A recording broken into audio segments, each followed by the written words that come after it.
Let's go. Strong signal. Station. We're rolling. We're gonna go in 7, 6, 5, 4, Stop the tape. Stop the tape, please. I'm just messing with you.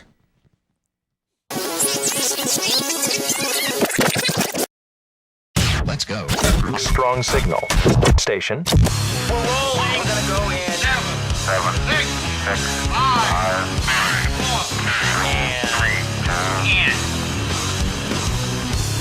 4, Bringing you on the front line and beyond the headlines. Outside the wire. Outside the wire.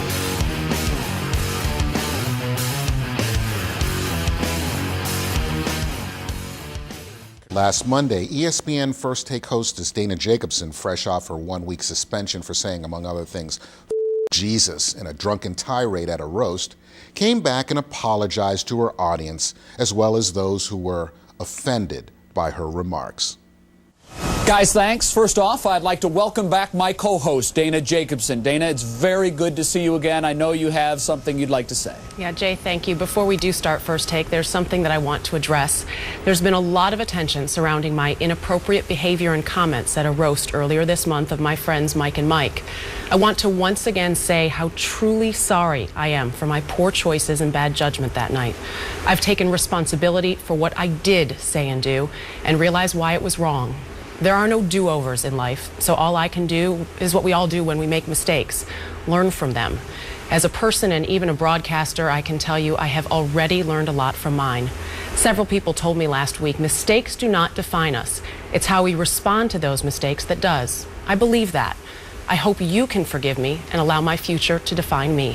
Finally, I want to thank my family, friends, and viewers who have shown me support during this difficult time. Most importantly, ESPN, for its unwavering support and the opportunity to return to this job, the job that I love. Now it is time to get back to that job. To get ESPN First Take started, we send it over to Sage Steele for a SportsCenter update. Sage? It's amazing to me. You can be dragged through the mud and fired if you insult blacks or Muslims. You can be dragged through the humiliation mud if you insult Jews. But should you insult Christians, you get a slap on the wrist, say you're sorry, and all is forgiven. What a world.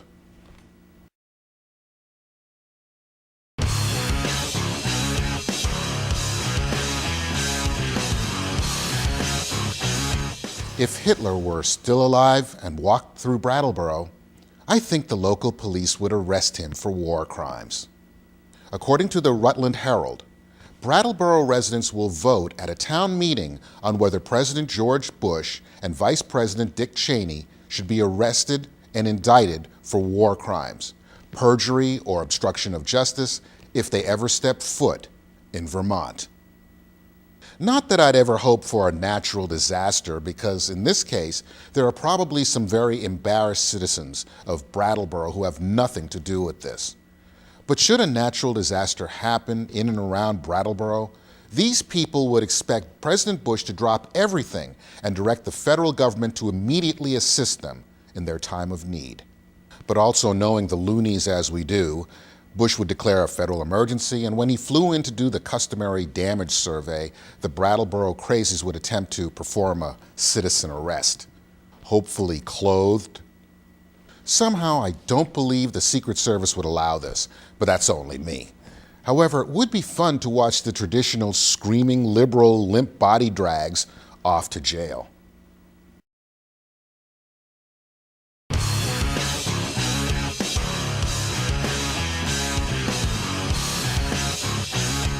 What is it with the liberal fascination with death? A couple of years ago, a film called Death of a President was met with critical acclaim. It was a documentary-style production with George W. Bush's head digitally composited where needed. For those who found the subject matter tasteless, we were told to lighten up, as it was only a movie. Harry Smith, anchor of CBS's The Early Show, in a Tuesday morning interview with Senator Ted Kennedy, took it to a dark place in reference to a presidential candidate, Barack Obama. When you see that enthusiasm, though, and when you see this generational change that seems to be taking place before our eyes, does it make you at all fearful? I'm not alone in the utter dismay of what must be going on in Harry Smith's mind. Not to say that he's alone, but to be an anchor of a national morning show and verbalize it was just plain tasteless. Black people have long said that should they ever live to see a black president get elected, he or she would probably be assassinated. For the most part, that was said in jest because most of us believe we'd never get to see a black president elected. I think what I was trying to say is sometimes agents of change end up being targets, as you well know. Yes, we all know what Harry was trying to say, but what I don't understand is how he could be so cold as to insinuate Obama might be in danger and say this to a man who lost 2 brothers to an assassin's bullet. While we know the media loves a good story, and you know what I think liberals internally believe when it comes to black people, do you think there are some in the media that really do want Barack attacked? Not because they want him hurt, but because it would be a great story? Possibly the story of a generation? Think about it. Besides the obvious wall-to-wall coverage that would go on for weeks, imagine all the social subplots they could and would interject. They would go on and on about race, as this would cause a tremendous racial divide in America. Even if the killer were a poor welfare mother, the media would still attempt to link her to some white supremacist and/or even the Republican Party somehow. Barack Obama would be likened to Dr. King, and even though he isn't one, this would give some Muslims around the world just another excuse to riot. So thanks to Harry Smith at CBS, the unthinkable has been thrown out there. Of course, most of us wish no harm on any president, but the growing lack of taste in our media is disturbing, and the closer Obama comes to winning the nomination, the more we'll hear about the left's obsession with death. Sad, but true.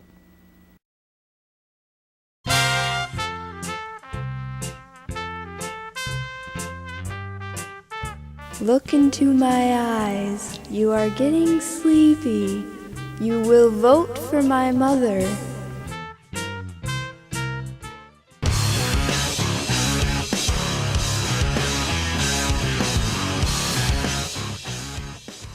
Last summer, I was offered the opportunity to produce a documentary on Ronald Reagan's winning of the Cold War over the Soviets. As we all know, he won that war not with mutually assured destruction, but with a speech. It's fascinating how much we weren't taught about Ronald Reagan in school and how skewed what we were taught was. But reliving the Reagan years again makes me see how almost laughable some of our presidential candidates were and are, invoking his name and attempting to emulate his stature. The main difference is that Ronald Reagan's politics were sincere. Note to today's presidential candidates, Reagan was an unashamed conservative and won his elections handily. The word landslide is quite appropriately applied. Like today, America's enemies back then weren't playing games. The Russians sought to annex Afghanistan and were actively seeking a logistical military presence mere miles from the United States. Ronald Reagan didn't seek the blessing of the media and the academic elites. He wasn't constantly monitoring his favorability numbers. He had one purpose and one purpose alone: keeping America safe and people free.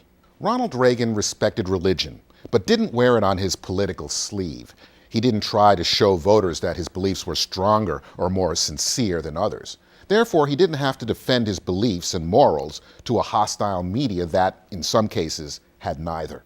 As a conservative, Ronald Reagan was the real deal. He didn't try to come off as a moderate, disguising his conservatism. He governed as president the same way he governed as governor of California, on conservative principles, ignoring the insults of his critics. Ronald Reagan was portrayed as old and lacking the intelligence of his liberal counterparts. Funny how he was too dim to lead, yet was smart enough to handily defeat his presidential opponents, and do so without compromising the principles of those whom he asked for support. Our candidates today could learn something from Ronald Reagan. Citing his name in every speech at every campaign appearance doesn't make one Reagan-esque. Ronald Reagan never had to explain a previous liberal voter policy advocacy because he walked the walk. Almost every Republican presidential candidate today has embraced some policy or legislation that was in no way conservative. Some of those liberal policies have met with mixed results. Some have given our political rivals a competitive edge, all in the name of wanting to get along with them.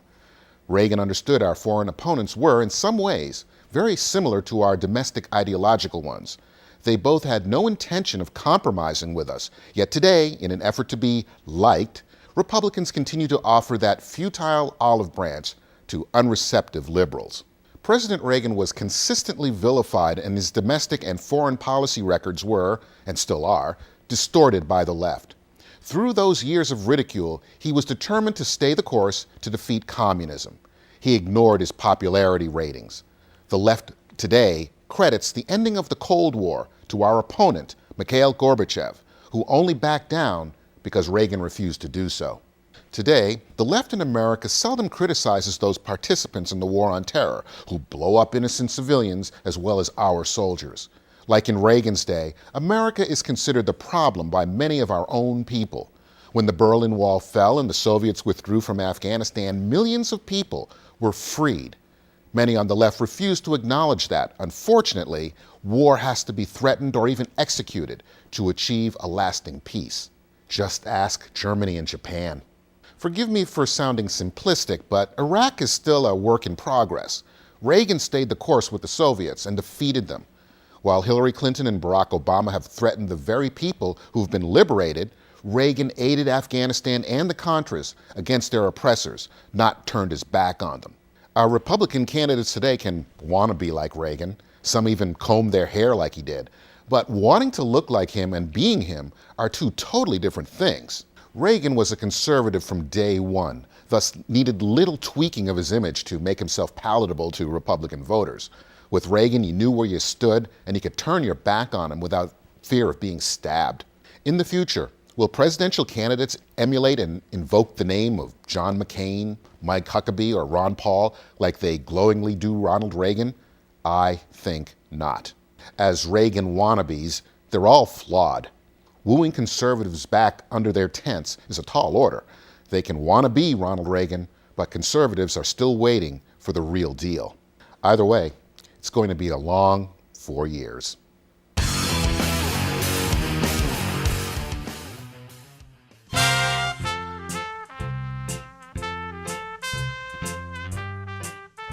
This year, the anti-war activist group Code Pink had a special Valentine's Day slogan: "Make out, not war." Now, while that's catchy, it may not fit in with founder Medea Benjamin's public appeal.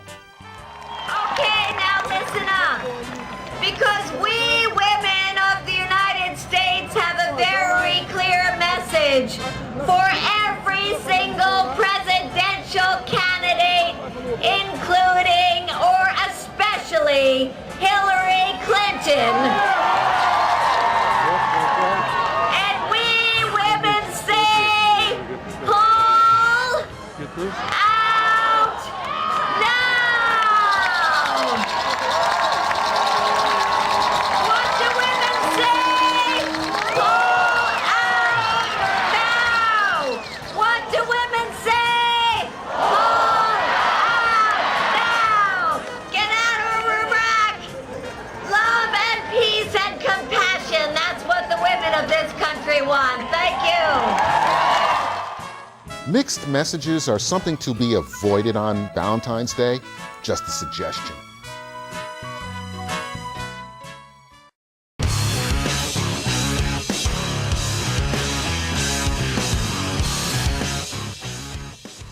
A Republican lawmaker in Colorado is under fire for his poor choice of words. But was he really that far off the mark? According to the Associated Press, on Wednesday, appearing at a GOP legislative caucus in Denver, Colorado Springs Republican Representative Larry Liston said, "In my parents' day and age, unmarried teen parents were sent away. They were shunned. They were called what they are. There was at least a sense of shame. There's no sense of shame today. Society condones it. I think it's wrong. They're sluts. And I don't mean just the women. I mean the men too." Now, while Representative Liston apparently went out of his way to be gender neutral, the word slut is not, thus he, not expectedly, incurred the wrath of his community. I feel that he owes the apology somewhere, whether it's to the same group that he spoke to before or someone else. Of course, today, when boxed into a corner, apologies of humiliation are in order, so Liston succumbed. The derogatory term I used was offensive and inappropriate, and I would like to apologize for using it. Because of my unfortunate choice of language, the message that I was trying to get across about personal responsibility and parental responsibility has been overshadowed. I certainly regret using the term I did.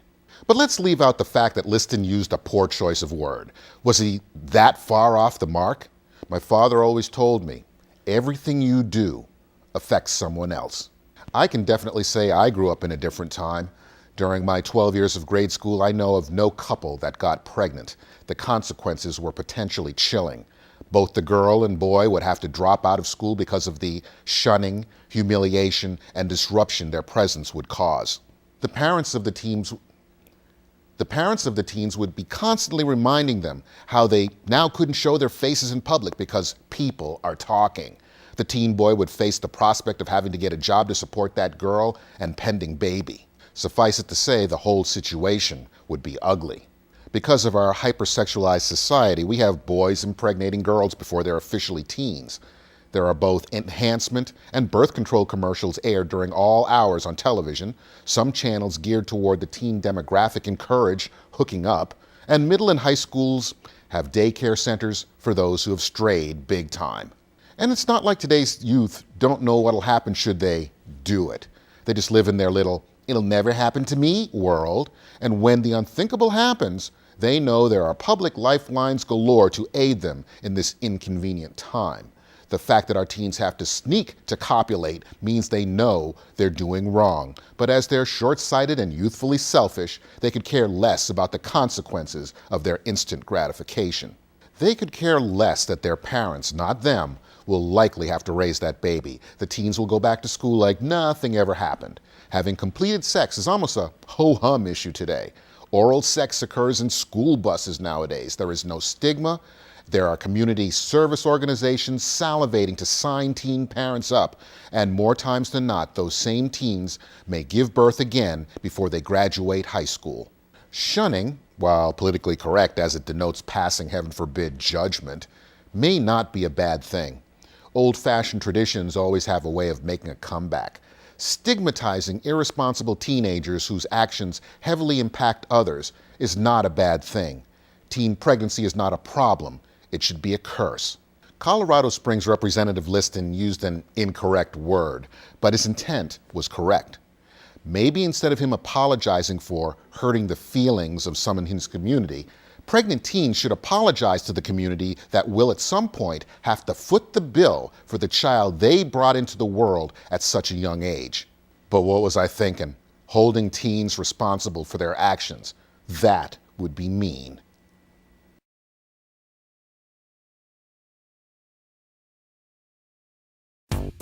Ronald Reagan didn't...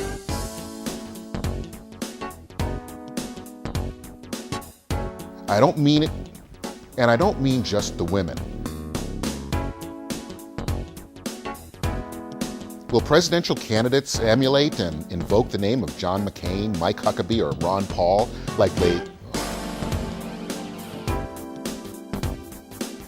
Ideological ones. They had...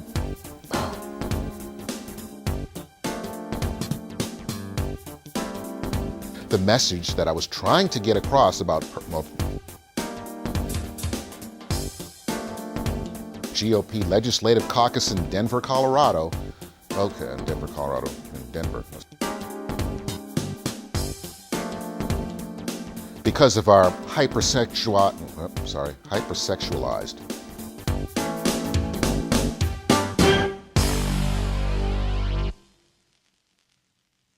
Look into my eyes. You are getting sleepy. You will vote for my mother.